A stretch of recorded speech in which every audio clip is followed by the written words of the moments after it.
बिस्मिल्लाहिर्रहमानिर्रहीम। आज हम बात करेंगे कि अगर ख्वाब के अंदर कोई शलजम देखे तो उसकी ताबीर क्या है। कल ये ख्वाब हमसे एक बहन ने पूछा था, तो उसके लिए हम ताबीर बताने के लिए ये वीडियो रिकॉर्ड कर रहे हैं।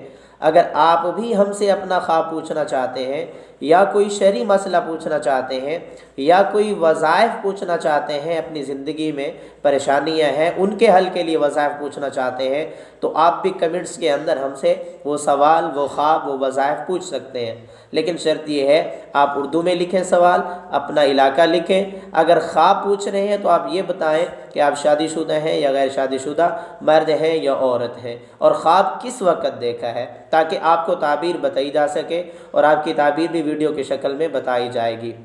तो चलते हैं हम ताबीर की तरफ। अगर कोई ख्वाब में शलजम देखे तो उसकी ताबीर क्या है। अल्लामा इब्न सीरीन रहमतुल्लाह अलैह ने ताबीर उर्रोया सफ़ा 405 पर नकल किया है कि ख्वाब के अंदर शलजम का देखना किसी गम और परेशानी की तरफ इशारा होता।